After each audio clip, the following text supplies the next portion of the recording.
Happy Friday, and thanks for tuning into RadioFreeRhinecliff.org. And this show in particular, correct me if I'm Norm. I'm your host, Norm Magnusson. I'm thrilled to be here tonight with Mr. Greg Quinn. Greg, thanks for coming in. Oh, it's a pleasure. It's so exciting to have you here. Greg is a Rhinecliff resident, and are you the biggest farmer, the biggest grower of black currants in the U.S.?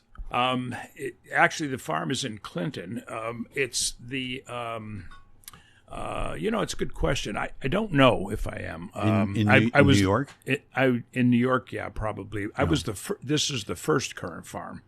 And, in the beginning, it was illegal to grow. So since I got the law turned over, there's a lot of people, not a ton, but there's a lot of people that are growing them around the country. And I just don't keep track of sizes anymore. You know what I mean? Right. But, and I feel like we could spend an entire show just unpacking that one sentence you just laid down. So you said in the beginning they were illegal. Yes. Well, not way back in the beginning, but at some point they became illegal. And how come? Well, it's actually an interesting story. They were outlawed by an act of Congress in 1911. And they were outlawed because of a fungus that traveled between white pines, the five-needle pine, and the family of ribes, which is currants and gooseberries. And the fungus was pretty devastating to the white pines, especially white pine seedlings. And in the early 1900s, let me back up a little bit because it is an interesting story. It really goes back to the settlers when they first came here. The northeastern part of the country, and by northeast I mean Michigan to Maine to Virginia, that whole swath was giant white pines, 265 feet. And to put that into perspective, the largest redwood tree is 365 feet. So these are enormous trees. And when the settlers came, they started cutting these things. And one of the first things they did was starting shipping them back to England and France and Europe. And they used them as masts. Now, back in those days, in the 1600s, ships were how one conducted war and commerce. You put all your stuff on a ship and sailed it back and forth, or you had wars with other country by ships. And the size of the ships were dictated by the size of the mast. And in Europe, the largest mast was about 80 feet. Now, all of a sudden, overnight, they've got 150-foot masts. So it just changed everything. And it was a huge impact. It's not a well-known story, but it was a huge impact to the New World. In fact, the first currency in the New World was the white pine shilling.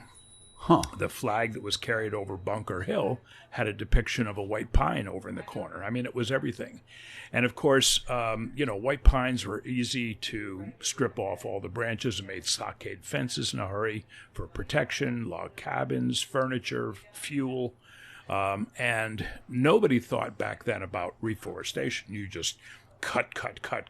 And when you denuded a mountain, you moved over to the next mountain and you denuded that one. Right. And by the late 1800s, there was serious problems with not only not a lot of white pines left anymore, but when you cut a white pine, you strip off all these branches, all of which are flammable because they have that pitch in it. And there were these huge, great piles of boughs, white pine boughs, outside of every town. And a lightning would hit one of them periodically, and the town would burn. The erosion off the mountains, which no longer had trees in it, were starting to clog up rivers and dams, and they realized it was a serious problem. And so the U.S. in the late 1870s, developed the U.S. Forestry Service. And the U.S. Forestry Service's first mission was to reestablish white pines. Well, we didn't have a nursery infrastructure in this country, but Germany did. So we collected 10 million seeds, shipped them over to Germany to propagate. They sent back millions of white pine seedlings for us to plant, all of which were infected with this fungus. Oh, no. Nobody thought about that stuff back then. Right. So we planted all these pines, and in several years, we noticed that there was this fungus, and then some pathologists started to look at it, and they deduced that it was the currants that were doing it. And so they outlawed the currants in deference to the imported white pines. It was a cowboys and Indians story. They got rid of the indigenous ones for the sake of the newcomers. And And so in 1911, Congress passed a law banning commercial production of ribes, specifically currants. And it remained off the books until 2003. Carol and I had bought a farm. I have a horticultural background and a food background and so forth. And This is your wife, Carol. Carolyn, yes. Right. And we got this farm in Clinton, and I was looking for something unusual to grow. You know, I didn't want to grow just corn and apples and hay and whatnot. And I started visiting farms to see what they were doing, what they weren't doing. And I happened to visit Clinton Vineyards. And the day that we went there, they were making cassis. And cassis is black currants. In fact, cassis is the French word for black currant. That's what it means. And the vintner at the time, who became a friend of mine, Ben, and I said to Ben, where do you get the black currants? I mean, because I taught at the Botanical Gardens for many, many years in the Bronx. And I knew that they were illegal. And I said, you know, where do you get currants? He said, oh, it's a pain in the butt. I've got to bring them in from Canada. You know, it's too bad they're outlawed. And a little light bulb went off. And I thought, banned, outlawed, cool. I like that. And I went to work, and I started to do a little research, and I ran it past some, I'm not a plant pathologist, but I ran it past some colleagues up at Cornell University who are, in fact, plant pathologists. Right. And they looked at it, and they said, you know, it's not the scourge that everybody thought it was back in 1911. You know, there's new varieties, there's some controls and so forth. So we think that, you know, you could probably grow them. So I decided to try to get the law changed. And I started going up to Albany. At that point, it was originally a federal law. In the 1960s, the federal government, during some legislative house cleaning, kicked it to states' jurisdictions.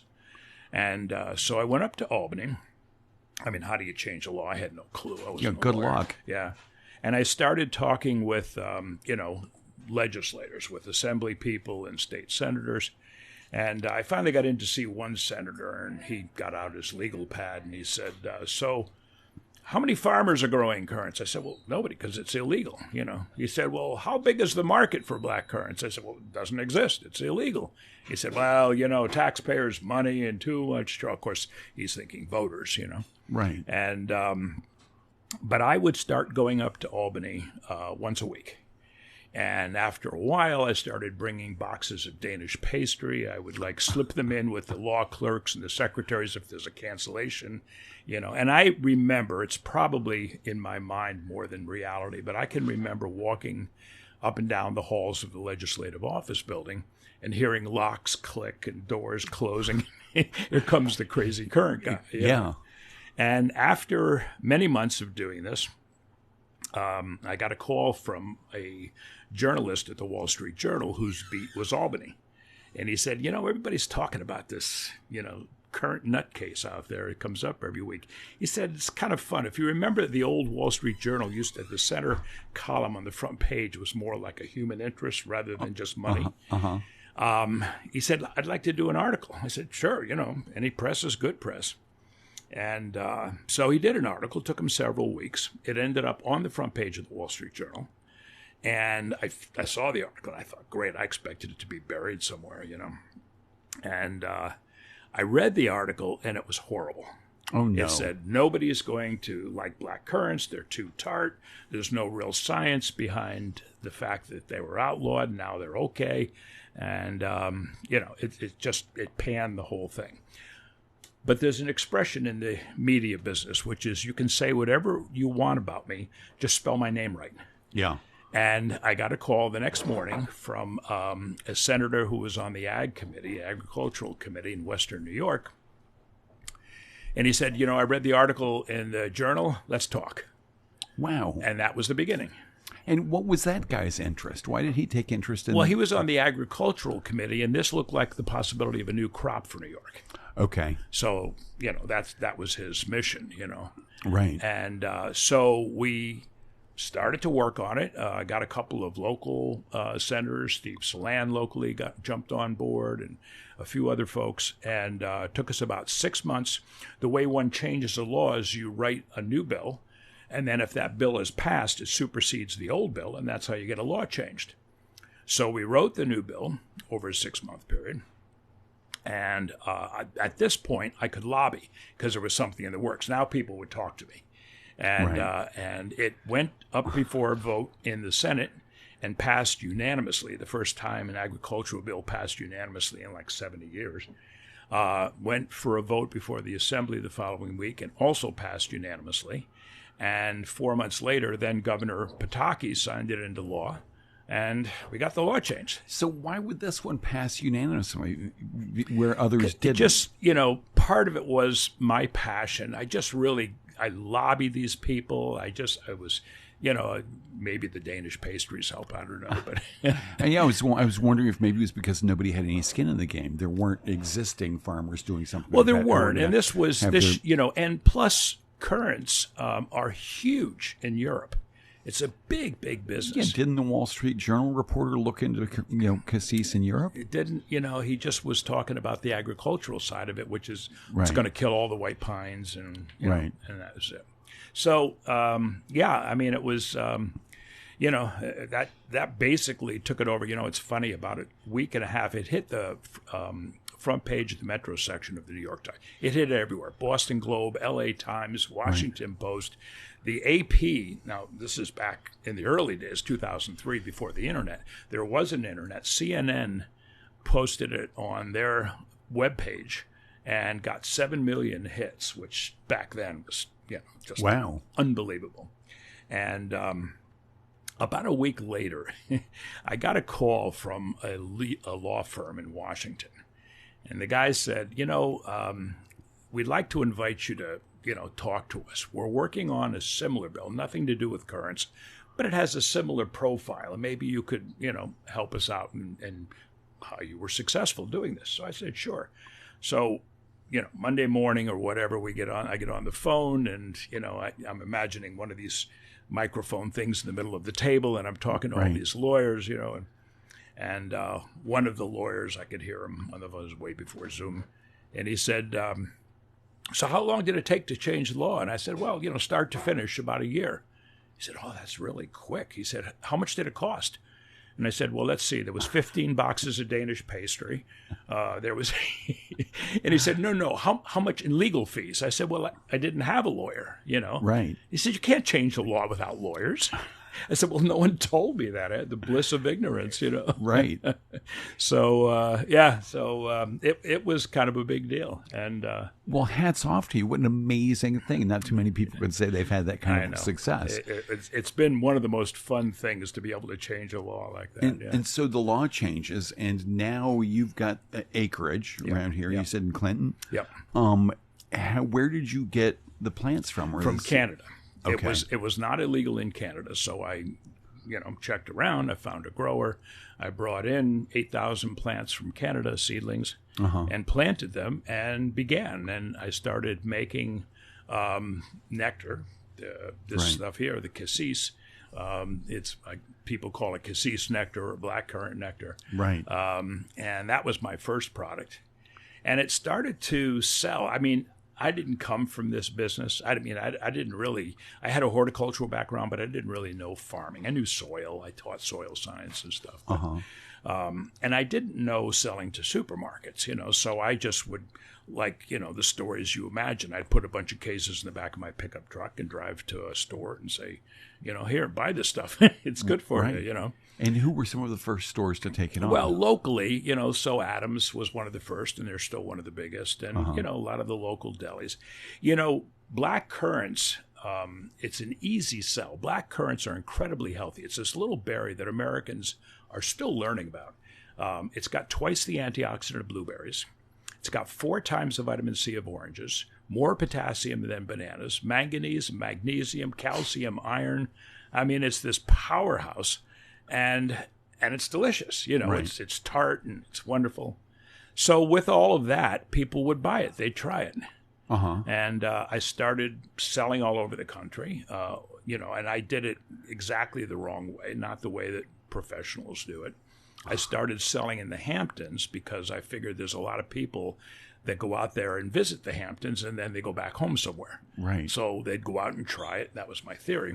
It's a pretty good idea. And I would get calls from St. Louis saying, hey, someone just, came into Piggly Wiggly or whatever the supermarket was, and they want to, get this currant. Do you have a distributor? And I'd say, absolutely. And then I'd get on the phone and try to find a distributor, And by the end of 2008, we were in 4,000 supermarkets around the country, plus all of Canada. And I had been going out to Seattle 4 or 5 times that year. I became very good friends, drinking buddies, truth be told, with one of the presidents of Starbucks. And we got the Starbucks contract to be the first. Back then, the only things they sold in Starbucks besides coffee was bottled water and iced tea, bottled tea. And so this was going to be the first juice in Starbucks. Wow. And I also got into a lot of other big places. And if you remember what was happening in 2008 and 2009, the whole country imploded financially. Right. And we, like hundreds of thousands of other small companies, got hammered, just crushed. People stopped paying bills. I spent 3 months gearing up for Starbucks. I bought all of the extra bottles, all of the extra concentrate, all of the caps, the labels, the boxes, everything else. And Starbucks hit the first, and I think only financial speed bump in their history. And Howard Schultz, the founder, who was retired at that point, came back in, fired the CEO, and said, we're going back to our roots. We're going to sell coffee, none of these breakfast sandwiches and juices and all these other harebrained ideas. Right. And I had all this stuff now sitting in warehouses that I had bought on spec, basically. Egad. So I owed tons of money. And then supermarkets started paying us in 60 days, 90 days, 120 days, or not at all as they went under. And we just lost everything. And how did you rebuild from there? I decided not to file bankruptcy, just against the advice of my professional advisors. And why did you decide that?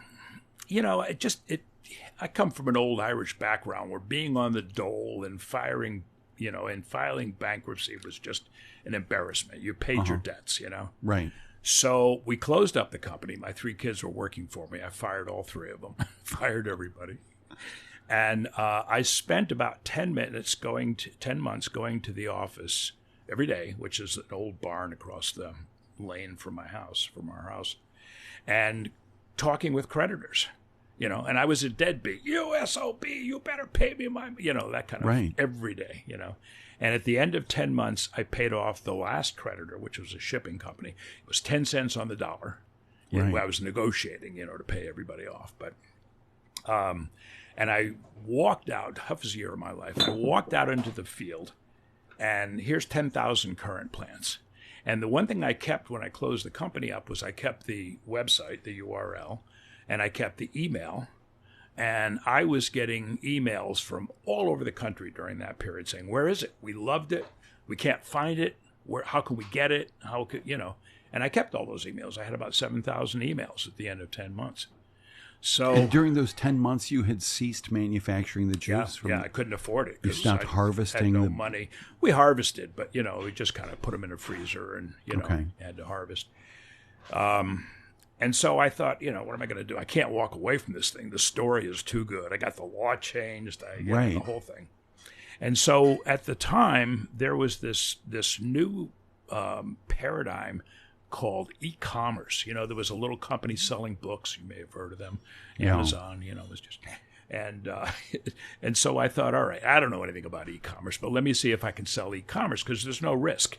You don't sell the stuff, you don't ship the stuff if the credit card doesn't clear. It's very, very small. I was making, dozens of pallets at a time. I'm back down to making 15 cases at a time, like going right back to square one. And we reinvented the company with this e-commerce. Back then it was really difficult. There was no Shopify or anything. And so you had to buy like the one module that cleared the credit card, another one that talked to UPS, or another one that did the inventory and try to stitch them together. And they didn't talk to each other, all those different platforms. And, but we did it. We figured it out. And did you rehire your kids? I never rehired my kids. They wouldn't come back to work for me. I mean, I wouldn't trust me either. Do they talk to you? Oh, yeah. We're very close. Yeah. Yeah.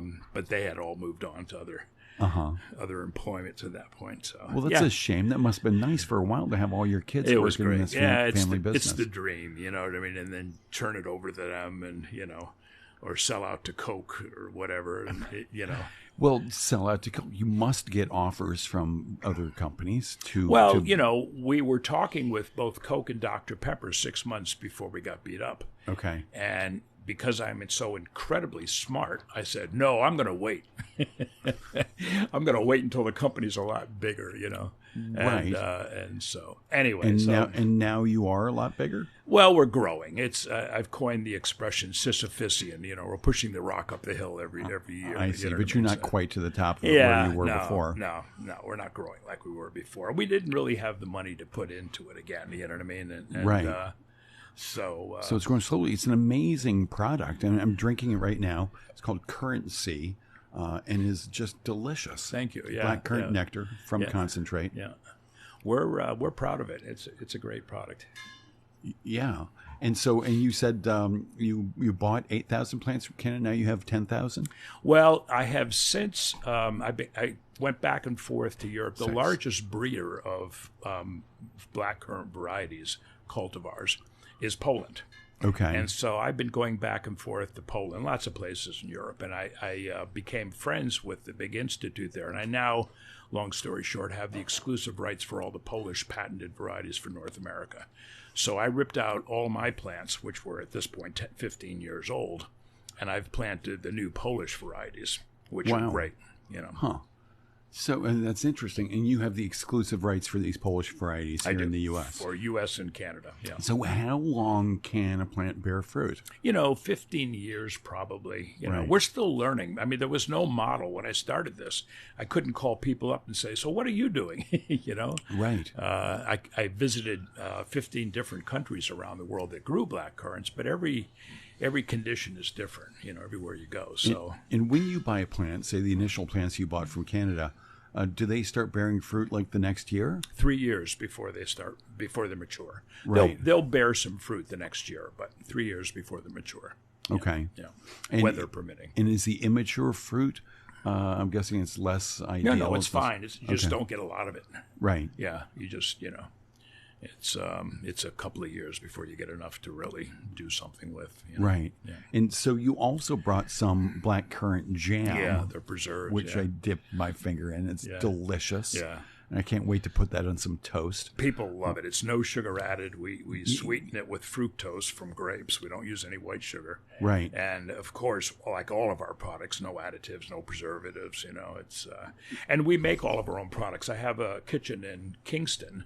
Okay. That I opened up about 4 or 5 years ago, and we make all of our own products there. It's actually, it's a great situation. It's part of ARC. Are you familiar with ARC? ARC is, they changed the name years ago. It used to stand for Association of Retarded Citizens, right. and that just didn't fly for a long time. So now it's called the ARC. Okay. And this is a large building.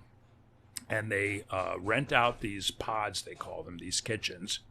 And they, in addition to getting really favorable rent, I agree to hire people from this population who are either physically or mentally challenged. Uh-huh. And, the unemployment rate in that population is like 80%. Right. And so it's a way of providing jobs for them and allowing, startups or whatever like mine to go. It's a great situation, and it's perfect. I mean, I need folks that can wash dishes and that can clean up, and it's just ideal. I love it. Yeah. So you grow the fruit here in Clinton from the 10,000 plants. Right. You ship it over to Kingston, where it's processed and made into a number of different products. Correct. I'm guessing your best-selling product is this. I'm holding my hand. It's certainly one of the best-selling products. We also make a black currant concentrate, which is the juice from the berries that's had the water removed at a rate of about 5 to 1. No chemicals, all natural. And we sell a lot of that to distilleries to craft breweries to meaderies, cideries. And we've got many, many places around here, and really all over the country, that will buy this concentrate, or in some cases buy the berries. Right. You can do it either way, it's it just makes this black currant. I mean, mead has become really a big deal. Mead from honey. It's become really big. And of course, honey is sweet and black currants are tart. So it's a wonderful marriage. Craft breweries, the English have been using black currants with different beers for a long time. I mean, if you go over to a pub in London, you can get Guinness and Black, which is Guinness and black currant. You can get Black Velvet, which is an ale and black currant. You can get Snakebite. You can get all these black currant drinks that have been around for 100 years. Right. So. That's amazing. So you sell the concentrate. What are some of the other products? Well, we have red currant. We also grow some red currants, not as many as the black, but red currant jelly, black currant preserves. We have toppings and syrups. We have dried currants, which is kind of another part of the story. The dried currants look like little raisins. And a lot of people think when they get currants in their rice pilaf dishes or their currant scones that they're getting currants. But in fact, that's part of the story. About 10 years after they were outlawed in the 1920s, some importers started to bring in some dried grapes, raisins, from Greece, specifically from the Ionian region of Zakynthos and Corinth. And when the first shipments hit the loading dock in New York, back then labeling restrictions weren't so stringent, so everything was written in Greek. And I wasn't there, but the story is that some longshoreman whose mother was Greek or whatever mistranslated Zakynthos and Corinth to Zante currants. And so we've got 100 years of cookbooks telling us there's restaurants in town that have currants on their menu. They're not currants. They're grapes. And so it's just kind of part. So we do the real dried currants. We do a chocolate-covered dried currant, which is, we have to put an 800 number for the local methadone clinic on the back of it. It's just too good. It's really good. Oh, I want to try that. And I happen to know they sell that right here at the Epicurean. They do. Where we're broadcasting. Yep. And they sell the juice. And they sell the preserves. And Yeah. So. What a treat. So how did you become, you mentioned you were a horticulturist, you taught soils and stuff at the New York Botanical? Right, the one in the Bronx, right. Okay. How did you get there? I'm a vet, so I was in the service in the early 70s. Okay. Not the animal, the other one. Right. And when I came back, I wanted to... This is when you came back, I'm guessing, from Vietnam? Well, I was in Vietnam for a very, very short period of time. It's not what... I was a linguist. I was in intelligence. And okay. My languages were Czech and Slovak, and it was mainly the European theater and stuff. Okay. And it was the Cold War, in the early 70s. It was the Iron Curtain and the Berlin Wall and the whole thing. And when I got back... I always had an interest in nature. I grew up with an uncle who was a Penobscot Indian, and he kind of infected me with his love of nature and the woods, and I spent countless hours with him as a kid. And I needed to do something that was had a future, that was hopeful. That's how I sort of defined it. I wasn't sure what I was going to be doing, it wasn't defined. And so I started to get into gardening and horticulture in a big way. I just... I read everything I could on it, you know what I mean? I actually started, truth be told, I started getting involved a little bit in Europe because while I was doing what I was doing over there, I opened up a restaurant. Okay. And I just fell in love with food. I didn't know food. I grew up blue-collar, middle class. Wait, so you're working, you're in Army? I'm in the Army Intelligence. Yeah. Army Intelligence. Yeah. In Germany. And you're a language specialist, especially Czech and Slovak. Yeah. And you've got enough time to go and open a restaurant. Yeah, I mean, it was missions, you know what I mean? We would go on missions, so there'd be a lot of downtime in between and so forth. And I'm not one to sort of sit around. And I found, when I grew up blue-collar, middle class, and it was meatloaf and canned string beans. And where was that? Where'd you grow up? Southern Connecticut. And meatloaf and canned string beans. Well, I didn't know fancy food. We didn't go to restaurants and whatever. When I went to Europe, I had this epiphany. Fresh food tastes better than canned food. Oh, Who yeah. knew? Oh, yeah. Had no idea. I grew up with canned string beans and canned spinach and stuff. Absolutely. I remember I moved to New York City and I tried spinach. I'm like, I'm not eating that. That's gross. And they're like, oh, it's fresh. I'm like, whatever. I tried it. I'm like, oh, this is good. It's not like the stuff that comes out of the can with all that spinach water. So I did the opposite of what one does. Instead of saying, let me learn about food and open up a restaurant, I thought, let me open up a restaurant so I can learn about food. So I opened up a little restaurant. This is Bavaria, way about 3 kilometers from the Czech border, the Czechoslovakian border. And I didn't really know a lot about cooking. And so I would, on the weekends when I had time, I'd jump in the car. The Deutschmark was very strong against dollars back then. I bought a used Porsche, which, was not terrible. And I would jump in the Porsche and I'd drive down to Italy. And driving too fast, I'm guessing. Of course. And well, there's no speed limit in Germany on the Autobahn, until you get to Italy. But I would drive down there, and I'd stop into whatever little town caught my eye, no plan. And I'd go into the local Italian restaurant, and, I had 25 words of bad Italian. And back then, they would give you a cart. These were little local mom-and-pop places in town. And they would give you one of these cards with all the menu. And in my ignorance, I'd order 4 pasta dishes because I had no idea what it was saying. But what I would do is I would order 2 glasses of wine. It was always the local wine. And I'd get up and I'd march into the kitchen and I'd give a glass of wine to who was ever stirring the pot. And it was usually the nonna, the grandmother or the mother, and I would compliment her in my terrible Italian on the sauce or whatever, probably the first compliment she'd gotten in 20 years, Right. And here's this 20-something-year-old American with a glass of wine. And I would say, look, I got this restaurant in Bavaria. Can you teach me some things? And she would say, the Italians love that. I mean, they'll just adopt you. Who doesn't? I would love that. I want South Street. Come into my kitchen sometime. Exactly. And so you boil the water first before you put in the oil. And I'd go back to my restaurant and I would employ all these little tricks, and that's how I learned how to cook. Oh, I love that. What an adventure! Now, were you keeping track of this? Did you write down any of the people you met and the tips? A little they bit. gave I mean, you? I could have done a couple of books if I'd been more astute about it. You know what I mean? But I didn't. Sounds like it. It's not where my head was going then. So yeah. So you opened. How long was the restaurant? A short period of time. I mean, it was just really a lark. It was all I was there. So a little under 2 years. And one of the things I read online credits that restaurant with giving you your first taste of black currants.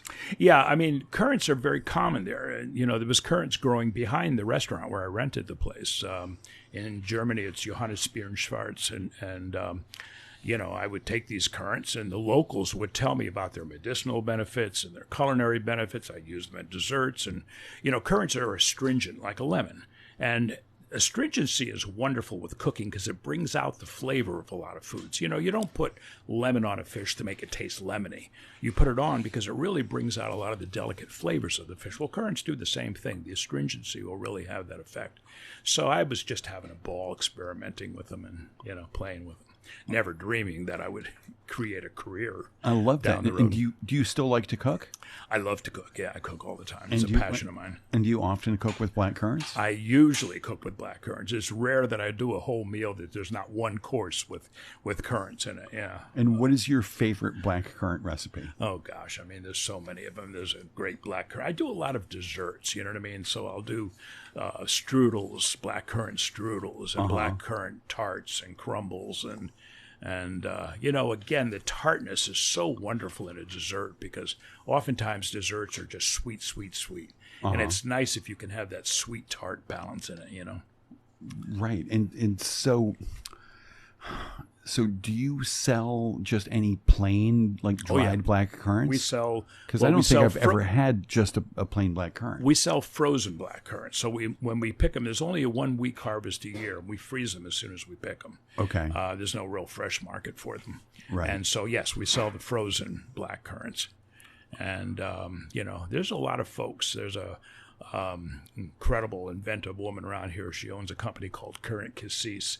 and Rachel, and she buys our black currants. Down there in Salisbury Turnpike. Exactly, yeah. Right. Yeah, she just opened this wonderful little bar right. on the weekends, and it's fabulous. Yeah, it's nice. And she buys your black currants and we've been, when she first started, she started with me, and yeah.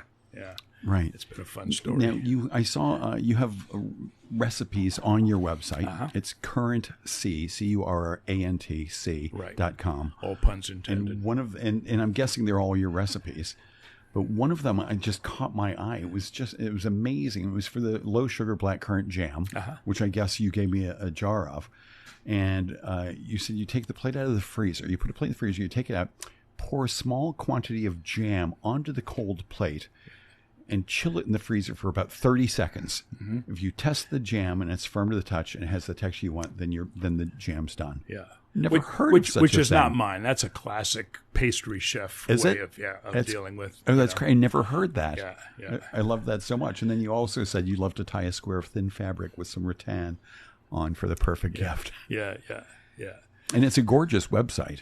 Thank you. Yeah, we put a lot of work into it over the last couple of years. And does most of your e-commerce come through that website? I would say, 80% probably. We sell to every state in the union. We sell all over the country.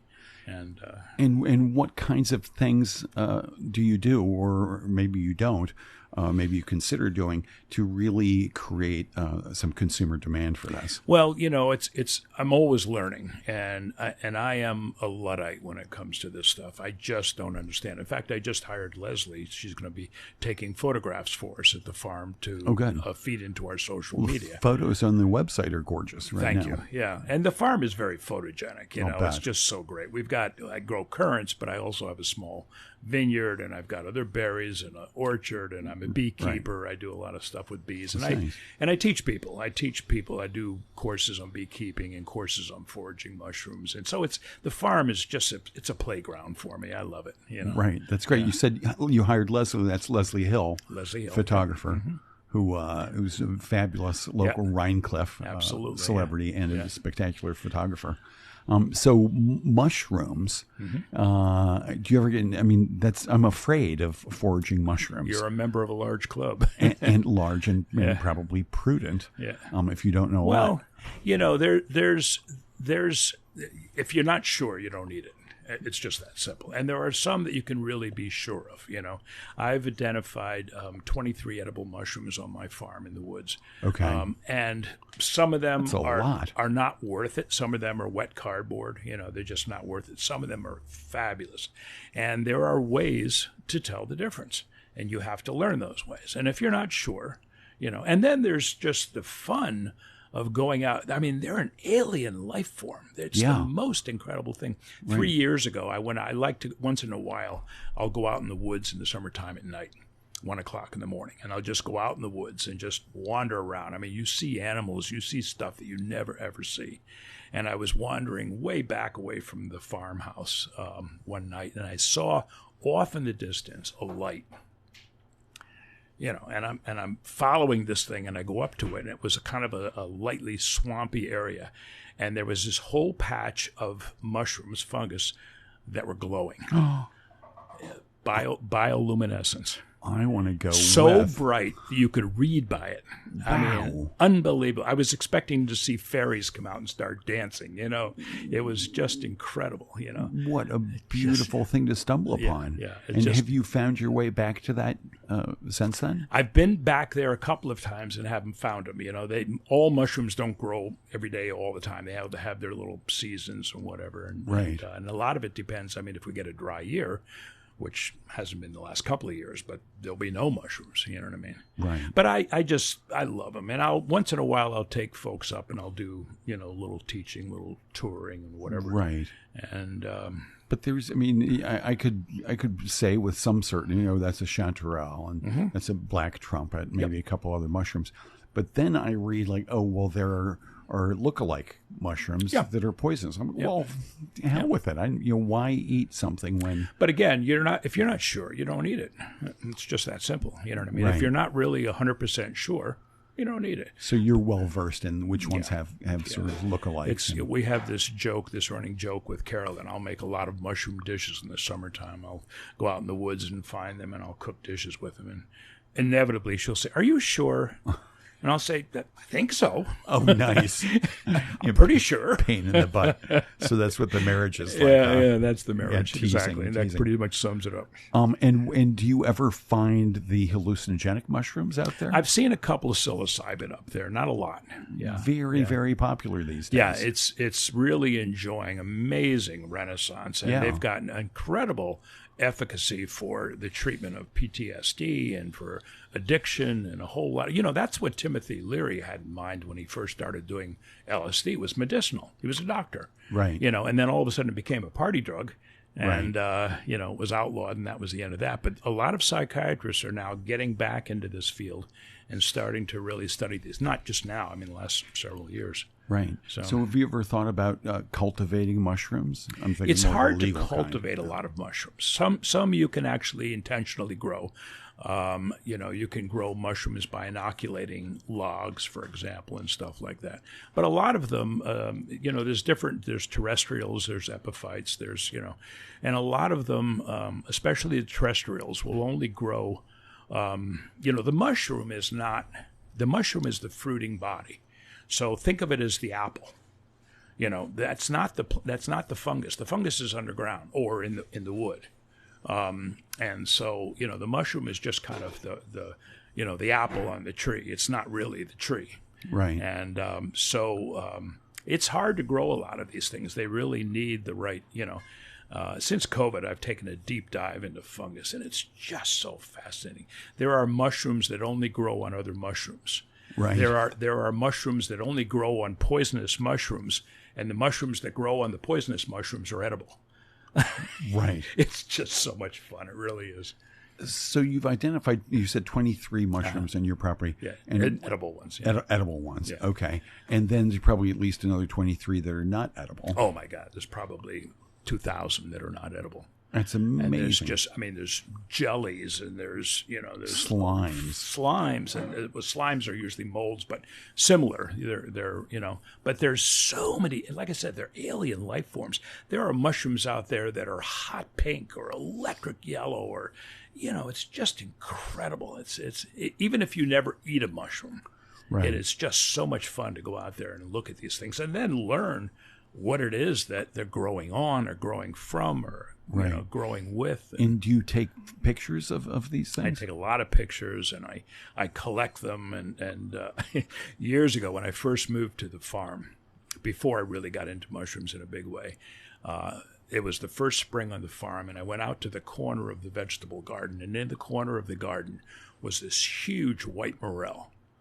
And Carolyn was in the city at the time, and so I came back, and I just serendipitously had bought some fresh pasta over at Adams, and I brought this morel up, and I'm putting it in a basket with some towels in the background, and I'm posing it like it's a Playboy model, and I'm photographing this thing, and I had gone to a wine auction many years before that, and I bought a half bottle of split of 1961 Chateau Lafite. And so I've got this unbelievable claret and this mushroom, and I've got a little bit of garlic and the fresh pasta. And as I often say, when I die, this is the meal I'm going to be thinking of. Right.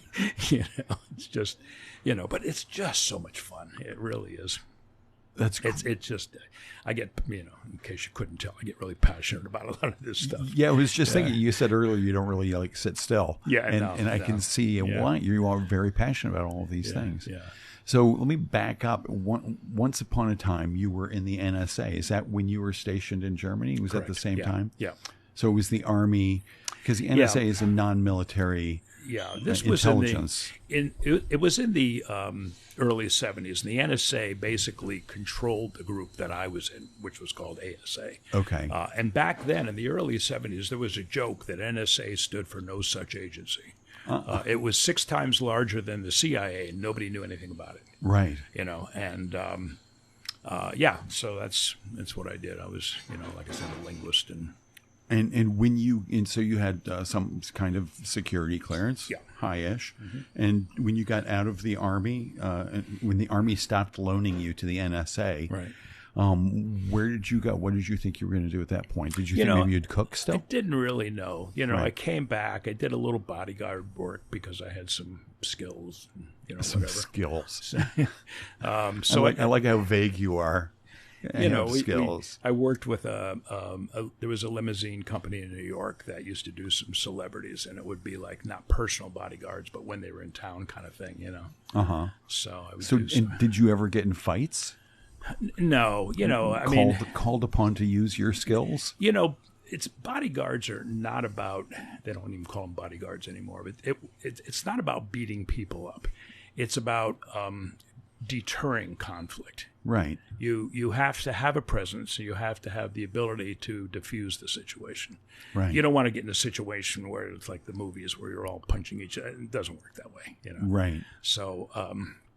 And like I said, we would have, different celebrities. There was a couple that I would be with on a regular basis. And, it was kind of like, it was a fun little gig for a little while, I'll bet. Do you have any good stories to share from that era of your life? Well, a few. I don't know if I'm sharing them here. I was Diana Ross's bodyguard for a while. Wow. And she was dating Gene Simmons at the time from Kiss. Oh, my God. I didn't know they ever dated. Yeah, they dated for quite a while. And Gene Simmons was actually living with his mom at the time in Long Island. I mean, yeah, right? Right. What was his, was that his born name or was it a stage name? Gene Simmons was his born name. Okay. Yeah. And there was one thing. I was in the car, and People magazine wanted to do a thing, and he never showed his face without the black and white makeup. That was part of the shtick. Right. And so I had to put my hand over his face for People. So I have my hand on the cover of People magazine. That's my claim to fame. You still have that issue? That's somewhere, yeah. I love that.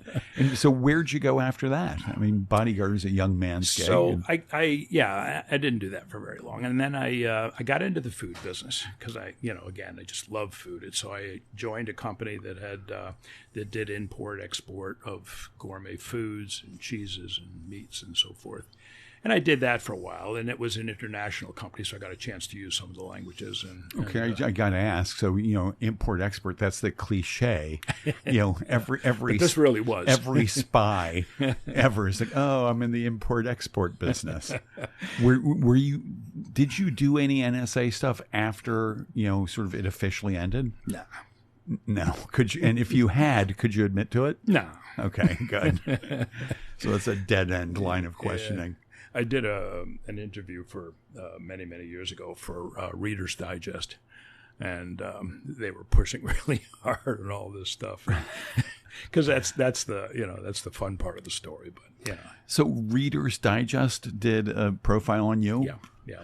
And why? What attracted them? Because of the currants. Oh, okay. But Gotcha. their angle was this Cold War spy raises currents kind of thing. It was just. Journalists have fun, Now I'm wondering how Reader's Digest is doing. It used to be everywhere. I haven't seen it. Forever. It's. I don't think they even publish it anymore. It might be online. I've lost touch. But they used to have like 17 million copies. Well, it was owned by a family. The whole thing was controlled by one family, the Waltons, actually, and and I think they kind of all divested themselves of it. I don't know. I'm not sure what the story is where it is now. Right. And so how did that story turn out? Was it more accurate than the Wall Street Journal story? Yeah. It was more of a human interest story about the farm and growing currants, and it touched a little bit on my background, because it's just fun. And they pushed hard to get some spook stories from you? Yeah. I didn't think they were going to print it because at one point in time, it was one of these articles that was like 6 interviews, Right. And I wasn't giving him enough, so I didn't think it was going to make it, but it made it in. So. That's fun. Yeah. So you must have at some point stopped clipping and saving articles. And there's probably been hundreds of articles. It's been a lot. Right. It's been a lot. Yeah. And every once in a while, there still is. There's still people that want to talk to me. Yeah, I wanted to talk to you. I mean, I speak to local people, Rhinecliff, Rhinebeck, and and I saw you at a farm. Branchwater, yeah. Branchwater. Another one of our customers, the first blackcurrant brandy, eau de vie, in the country. Yum. With our currants. Really fantastic. Blackcurrant brandy, how does that differ from the liqueur you'd get in Europe called cassis or creme de cassis? Cassis is a liqueur. Right. Brandies are, American brandies are sweet. Sweetish, Right. The European brandy, schnapps is a brandy, eau de vie is a brandy. Those are all sort of different incarnations of brandies, and they're more substantial. It's not something that like a cassis that you would sip out of a glass and it's sweet and pleasant and wonderful. Right. This is also wonderful, but in a much different way. And so do you make any liqueurs or alcohols yourself? I haven't. I have in the past. Yeah. Right. I used to do some stuff. I used to make my own cassis, and I would just use, black currants, as I mentioned, are tart. They're very low in sugar, and the alcohol comes from sugar. So a lot of times, in the case of Clinton Vineyards, they would add a denatured alcohol to it to bump it up a little bit, to get up.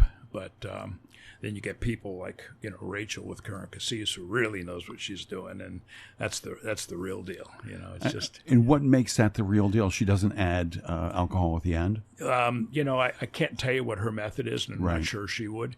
But she's got some flavors in there that are unique, and it's just really. If you haven't tried it, you must. It's just really remarkable. Right, and you can go to that place. There's a little bar. You can order some yummy sort of like cocktails that all have some kind of currant stuff in them. She gave me a cocktail a couple of weeks ago. I went there on a Sunday, and she makes this cocktail with her cassis, of course, but it had a bunch of other stuff in it. It was finished off with a sprinkling of espresso grounds on the top. And oh my God, it's so good. It sounds yummy. You Let's could go sit there all afternoon right and after drink this it. and Yeah, exactly. And try some. I'm there. So after the law changed, were there lots of other farmers who started getting into that? Not lots. Little by little. It's interesting because there was no market. And so, it wasn't the kind of thing where you grow them and they'd be all lined up and whatever, you know what I mean? Right. So what I did, which is not normal, is I grew the currants, but I also developed the branding, the logo, the marketing, the placement, the sales, the whole thing. It's not what's normally done. Normally farmers grow it and then, the processors will process it and then marketing people will market it and sell it. And what I did is I don't recommend it. It's hard work. It's 1 foot in the boat and 1 foot on the dock all the time.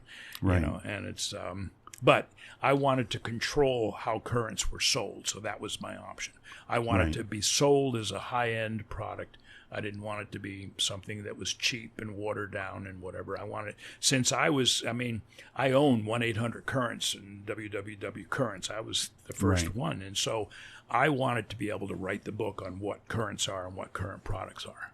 And the only way to do that was to market it and make the products. I love that. And you probably control the U.S. market for U.S. currants. To a degree. I mean, it's, obviously there's more and more people coming out of the woodwork now. So, yeah. And growing currants on their land. Growing currants, making products. And now they have somebody they can call up and say, hey, what about this? Exactly. And that somebody's you. Exactly. And are you the kind of grower who's like really happy to share all your secrets with those people? Yeah, for the most part. Although over the years, I've had a lot of people that have come and just kind of drained me dry of all the information, and I never hear from them again. Right. And then they're out there the following year selling to my customers. Oh, no. Oh, yeah. Well, that's not nice. No, it's not. But, it's business. It's fine, Right. And to some degree, do you feel the more people are out there spreading the word of currants, the better it's going to be for you? Oh, ultimately, yeah. Right. It's always going to be a little bit of a, an issue with every single one. But it's the way it works, Right. The more people that know about currants, the better it is for you. And Europeans, expatriates from Europe, Eastern Europe, whatever, they know about currants. They swoon. Americans are still learning, Right. So it's fun. Huh. And so do you have a PR agency? I'm just thinking about, if Americans knew all of the benefits and all of the attributes that you've been talking about here, I think people would really love it. I could see it becoming the next hot thing. It's always been the case. As I like to say, I've been, from the time I've started, I've been about $20 million short of the $20 million I need to really do a proper PR. What a coincidence. Marketing. I'm in the same boat. Yeah. So, it's the way it is. Right. Yeah. So did the current thing come before, during, or after the 8 children's books you've done? It came after. Okay. I did the 8 children's books when I got back from Europe. As I said, I was looking for something that had a future and hope, and so I decided to do gardening, learn about gardening, and then eventually teach it. And I decided to write children's books. And did you go to school for gardening? Did you study horticulture? No. I just read everything I could lay my hands on. And then eventually I taught for 25 years at the Botanical Gardens. Wow. And you said you taught soils. I taught landscape design. I taught soil science. I taught beginning gardening for folks that, wanted to get better at it. I taught a bunch of courses over the years. Taught a couple of courses on mycology, on mushrooms. Right. And so I would just read about it and then teach. So 8 children's books. I could find 2 of them online. Okay. And also, you said you have 8 grandkids. I do. So have you? I wrote the children's book before I had the 8 grandkids. So okay. It wasn't a correlation. Right. And how have they done? They were published by Scholastic. They were published by Scholastic, which is a pretty hot publisher for children's books. The big ones, that's the big ones. And they did, they did really, really well. But truth be told, they did well because.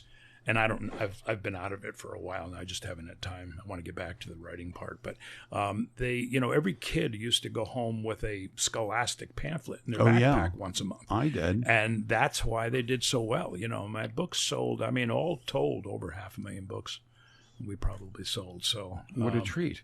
And the 2 of them that I found online and people reading them, so I can hear them, is A Gift of a Tree. And it's a book about trees in the natural world and a starter kit, including soil, to plant and grow a tree. Yeah. What kind of tree? So the year I did that, it's called a jack pine. And the year I did that, a census result came out that showed that over 50% of the children in the country were growing up in an urban environment.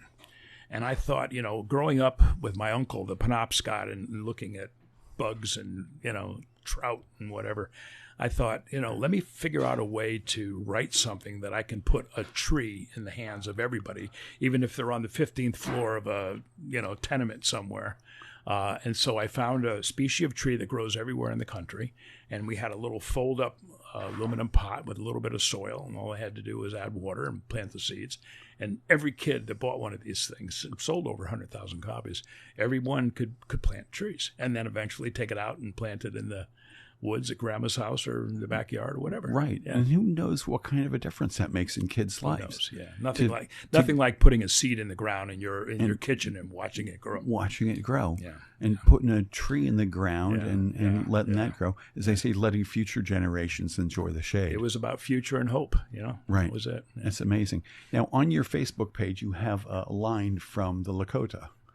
Which is, can you pronounce this? Minui Wikoni? Yeah, I went out to Standing Rock when they were fighting against and I went out with the vets. Water rights. Right, the pipelines that were coming through.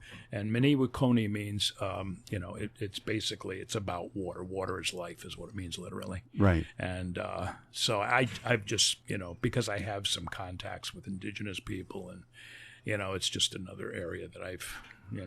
Well, we'll have to have you. We're out of time. We'll have to have you come back and talk about that. Okay. Oh my goodness, what a rich life you've had. It's been fun. Yeah, and it's been fun having you here. Thank you so much. Thanks for talking I enjoyed with me. Thank you, everybody. Thanks for tuning in. Have a great Friday and a fabulous weekend. Plant a tree.